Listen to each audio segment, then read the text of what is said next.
నమస్తే welcome to yo-yo TV. ప్రస్తుతం మనం హస్మత్పేటలోని బోయిన్ చెరువు దగ్గర అయితే ఉన్నాం. అయితే ఈ బోయిన్ చెరువుకు సంబంధించిన చుట్టుపక్కల ఉన్న కొంతమంది దగ్గర 200 మంది ఇండ్లకు కూడా హైడ్రా తరపున నోటీసులు అయితే రావడం జరిగింది.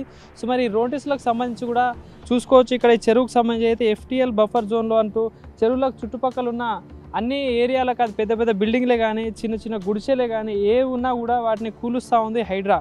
సో మరి ఇక్కడ స్థానికులు కూడా ఏదైతే నోటీసులు గత వారం రోజుల క్రితం అయితే వాళ్ళకి నోటీసులు ఇచ్చారని చెప్పేసి అయితే ఇక్కడ స్థానికులు చెప్తా ఉన్న పరిస్థితి కనిపిస్తూ ఉంది.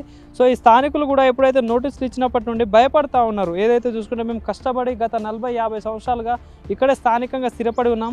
సో ఇక్కడ ఉన్నప్పటి నుండి మమ్మల్ని ఇప్పటికిప్పుడు ఖాళీ చేయాలంటే మేము ఎక్కడికి వెళ్ళాలంటూ కూడా వాళ్ళు ప్రధానంగా చెప్తున్న పరిస్థితి కనిపిస్తూ ఉంది. సో అదేవిధంగా చూసుకుంటే ఇక్కడ వాళ్ళు భయాందోళనకు అయితే గురవుతూ ఉన్నారు. సో మేము కష్టపడి కట్టుకున్నాం, మా దగ్గర పట్టాలు ఉన్నాయి, దీనికి సంబంధించిన డాక్యుమెంట్స్ అన్నీ ఉన్నాయి, మేము ఇంటి పన్ను కడుతున్నాం, కరెంట్ బిల్లు కడుతున్నాం అని చెప్పేసి కూడా కనిపిస్తూ ఉంది. సో ఇంకేదైనా చూసుకుంటే మాకు ఒకవేళ ఖాళీ చేయించినా కూడా మా ఇల్లు కూలగొడితే మాకు వేరే దగ్గర ఏదైనా ఆధారం చూపించాలని కూడా వాళ్ళు ప్రధానంగా చెప్తున్న పరిస్థితి కనిపిస్తూ ఉంది. సో మీరు ఇక్కడ విజువల్స్లో చూసుకోవచ్చు. అయితే చెరువుకు సంబంధించిన అంతా కూడా ఏదైతే ఎఫ్టీఎల్ బఫర్ జోన్ అని అంటున్న ఏదైతే ఈ చెరువుకు సంబంధించిన చుట్టుపక్కల ఉన్న ఏరియాలన్నీ కూడా ఎఫ్టీఎల్ బఫర్ జోన్ ఏరియాకు సంబంధించినవి అని చెప్పేసి కూడా హైడ్రా అధికారులు అయితే చెప్తున్న పరిస్థితి కనిపిస్తూ ఉంది. సో ఏదైతే వారం రోజుల క్రితం వచ్చి వాళ్ళకు నోటీసులు కూడా ఇచ్చారని చెప్తున్నారు. సో మరి ఇక్కడ స్థానికులతో కూడా ఇందాక మాట్లాడే ప్రయత్నం చేశాము. వాళ్ళు మాట్లాడిన వాళ్ళు ఏమంటున్నారంటే మేము కష్టపడి ఇక్కడ గత 40-50 సంవత్సరాలుగా మేము ఇక్కడ స్థిరపడి ఉన్నాము అని చెప్పేసి కూడా అంటున్నారు. మరి మనకు మరికొంతమందితో మాట్లాడదాం. ఇక్కడ చుట్టుపక్కల జనాలు కూడా చాలామంది అయితే ఉన్నారు, మాట్లాడదాం. మరి ఇన్ని విషయాలు అయితే తెలుసుకునే ప్రయత్నం అయితే చేద్దాం. సో చూశారు కదా, అయితే ఇందాక చూపించిన విజువల్స్లో భాగంగా చెరువుకు ఆనుకొని ఏదైతే ఇక్కడ సంబంధించిన ఏరియా అంతా ఉంది. ఏదైతే హస్మత్పేట సంబంధించిన ఏరియా అని చెప్పేసి అంటున్నారు. సో ఏదైతే బోయిన్ చెరువుకు సంబంధించిన చుట్టుపక్కల ప్రాంతాలు ఏవైతే ఉన్నాయో ఏరియాలన్నీ కూడా దగ్గర 150 ఇండ్లకు కూడా నోటీసులు అయితే మొన్న వారం క్రితం అధికారులు అయితే ఇచ్చారట. సో వారం క్రితం నోటీసులు ఇచ్చేసి ఇంకో 7 రోజులలో మీరు ఖాళీ చేయాలి, ఖాళీ చేయకపోతే మేము కూల్చేస్తామని చెప్పేసి కూడా చెప్పారని చెప్పేసి వాళ్ళు చెప్తా ఉన్నారు. సో ఇంకోటి ఏది చూసుకుంటే వాళ్ళు భయాందోళనకు గురవుతున్నారు. ఎందుకంటే మేము కష్టపడి గత 40-50 సంవత్సరాలుగా కట్టుకున్న ఇల్లు ఇవన్నీ. సో మాకు సడన్గా నోటీసులు ఇచ్చి బయటికి వెళ్ళాలంటే ఎక్కడికి వెళ్ళాలి, మాకు ఏదైనా ఆధారం చూపించాలని కూడా వాళ్ళు భయపడుతున్న పరిస్థితి కనిపిస్తూ ఉంది. సో మరి ఇక్కడ చాలామంది పెద్దవాళ్ళు కూడా ఉన్నారు, మాట్లాడదాం. మరి వాళ్ళకి ఎప్పటి నుండి ఉంటున్నారు, వాళ్ళ సమస్య లేదు, ఎందుకంటే అప్పటికప్పుడు కూల్చేయాలంటే మేము ఎక్కడికి వెళ్ళాలని కూడా భయపడతా ఉన్నారు. సో మరి మాట్లాడదాం వాళ్ళతో పాటు. తాత నమస్తే. తాత నమస్తే. ఏం పేరు తాత మీ పేరు? శంకర్ గారు. సో ఇక్కడేనా మీరు కూడా ఉండేది? మేము ఇక్కడనే ఎప్పటి నుంచి ఈ ఇండ్లన్నీ లేక ముందరి నుంచి మా తాతల టైం నుంచి ఉన్నాం. మీరు ఏజ్ ఇంత ఉందంటే ఇప్పుడు మీ తాత మా తాతల టైంలో ఇక్కడ ఉండేవాళ్ళ ఫస్ట్ మాదే ఉండే అక్కడ. వీళ్ళు ఇవన్నీ తర్వాత వచ్చినవే. వీళ్ళు నీళ్లు అని నీళ్ళతో మొత్తుకుంటారు.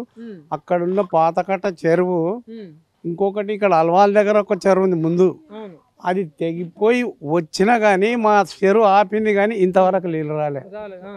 నువ్వు ప్రతి ఒక్కరిని ఎవరినన్నా అడిగి చూరు, ఎంక్వైరీ చేయండి ఇక్కడ దాకా వస్తాయి ఆ నీళ్ళు అనేది. ఇప్పుడు ఇదేదో వంక పట్టుకొని ఏరియా గడ్డ ఉన్నది, మాకు నీళ్ళు అయితే రాలే, వాళ్ళు నీళ్ళు వస్తున్నాయి ఏదో చెరువు ఏరియాలో కట్టుకుంటారు అని. ఇప్పుడు అంటే మరి మేము ఇంత ఏజ్ అయిపోయినాం, ఈ ఏజ్లో ఉన్నాం, ఎక్కడ ఎవరు దొంగతనం చేసినామే అనుకుందాం ఒక మాట. ఇప్పుడు చూస్తే ఆ గోడ బొందలగడ్డ, ఇక్కడ చూస్తే చెరువు శ్మశాన వాటి. దానికి ఏమో అక్కడ మేము చూడలేదు కానీ దీనికి మాత్రం ఇచ్చిపోయిన వాళ్ళు. ఇట్లా నోటికి కూడా ఇచ్చిండ్రు. అయితే వాళ్ళు మన చేతికి ఇవ్వకుండా అక్కడ పెట్టేశారు అన్నట్లు, అమ్మవారి దగ్గర పైన పోయి అక్కడ పెట్టేశారు. ఇప్పుడు ఇచ్చినట్టే కదా అది కూడా. ఎంతవరకు కరెక్ట్ అంటారు బాబా? ఎందుకంటే మీరు గత 40-50 సంవత్సరాలుగా ఉంటున్నాం అని చెప్పేసి అంటున్నారు. సో ఇట్లా పేదవాళ్ళ ఇంట్ల మీద పడ్డం, ఏదైతే హైడ్రా అని చెప్పేసి ప్రభుత్వంలో ఇట్లా పడ్డం ఎంతవరకు కరెక్ట్ అంటారు అసలు? అది కరెక్ట్.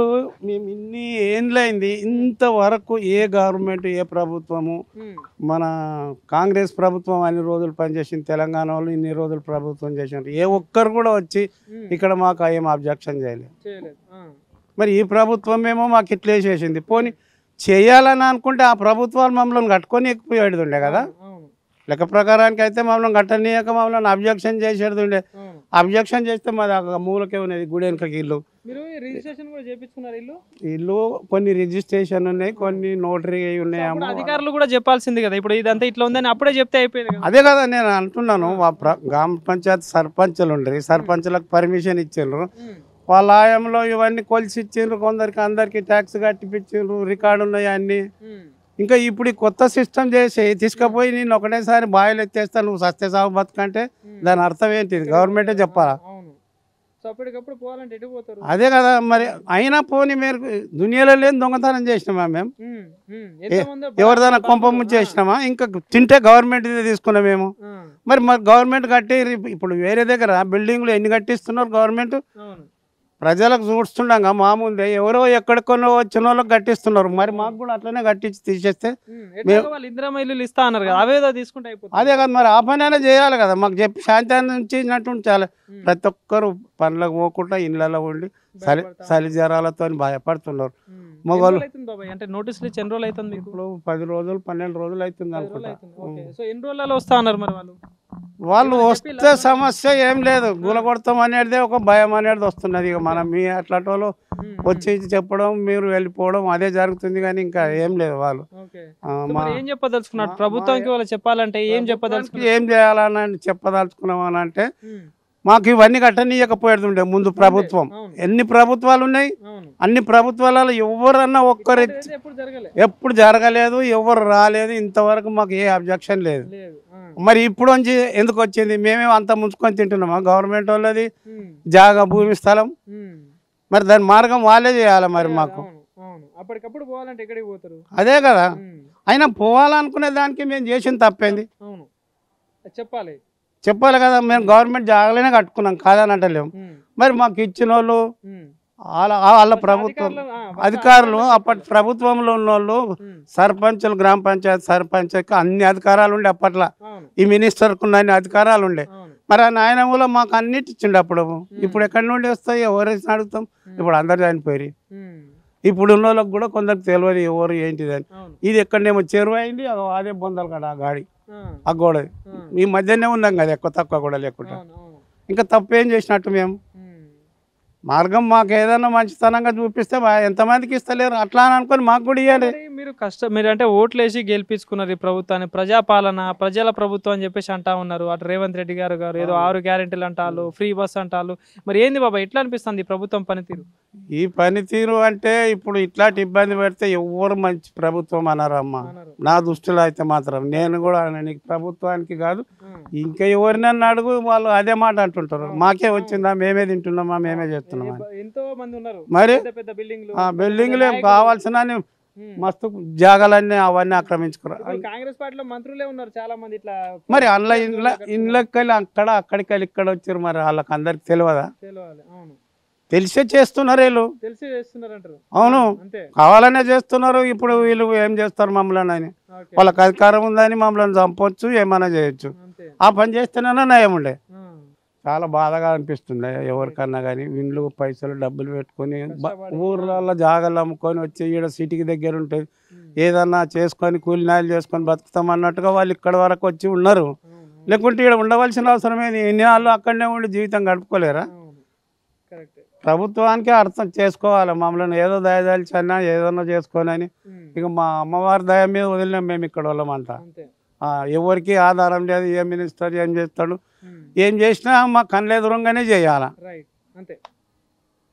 మా కళ్ళు ఎదురుగానే మాకు చెప్పాలా చెయ్యాలా సప్పుడు కాక ఏదో నోటీస్ బోర్డు ఇచ్చేసి మేము దొంగలమని పట్టుకొని పోతే జైలనే ఒక్క చిత్తం అన్న ఉండి అన్న నీళ్ళు దాక్కుంటుంటాం మరి ఇంకా ఇక్కడ ఏం దొరకకుంటే ఏం తింటాం సో ఇది చూసారు కదా సో మాకు చెప్పి చేయాలి ఏదైనా ఉంటే మేము ఆ తప్పు చేసి ఉంటే దానికి సంబంధించిన ఏదైనా శిక్ష వేయాలి కానీ ఇలా కూల్చడం అయితే కరెక్ట్ కాదు మేము కష్టపడి కట్టుకున్నాం ఏదైతే 40-50 సంవత్సరాల క్రితం మా పెద్దవాళ్ళు మా తాతలు మా నాన్న వాళ్ళు కష్టపడి కట్టుకున్న ఇల్లులు ఇవి సో ఈ ప్రభుత్వానికి అయితే చేస్తున్న పని అయితే మంచి పని అయితే కాదని చెప్పేసి కూడా బాధను వ్యక్తం చేసిన పరిస్థితి అయితే కనిపిస్తూ ఉంది అమ్మ ఏం పేరమ్మా మీకు అనిత అమ్మ ఏం చేస్తారు మీరు ఏంలో మా పిల్లలు చేస్తారు సో మీరు ఇక్కడ ఇది ఏ ఏరియా ఇది అర్జన్ బస్తీ ఏది బోయిన్ చెరువు పక్కనే సో మరి మీకు కూడా నోటీసులు వచ్చిన ఏరియా రాలే మాకు మీకు రాలే సో మరి ఏంది మరి ఇట్లా ఈ హైడ్రా నోటీసులు ఇచ్చి ఇట్లా పేదవాళ్ళు ఇల్లు కూలగొట్టడం ఎంతవరకు కరెక్ట్ అంటే ఆమెకి ఆయనకి ఏం మంచి కొడుతుందో ఆ నేతానా అది జనతకు మద్దతు చేయాలా ఇంకా ఇరగొడితే ఎక్కడ ఉంటారు వాళ్ళు ఇది ఏం చేస్తుండో ఆయన మంచిగా ఇంట్లో ఉంటుండు కదా బిల్డింగ్ లా అందరికీ ఇల్లు లేకుంటే చేస్తుండు ఆయన కరెక్ట్ కాదు ఇది కానండి ఇదంతా చెరువుకు సంబంధించిన ల్యాండ్, దీన్ని ఆక్రమించుకున్నారు ఇక్కడ అని చెప్పేసి అందుకే కూలగొడుతున్నాం అంటున్నారు. जाना तेलुगु राधु ना कुछ आना ఓకే, తెలుగు హిందీ అయినా పర్లేదు. तब बहुत साल से रह रहे भैया यहाँ सब कभी भी नहीं हुआ ऐसा कभी नहीं हुआ कभी भी नहीं और पहली चक्कर ये तोड़ रहे सब ये बस्ती पूरा उजाड़े तो क्या मिलता है उसको हैं?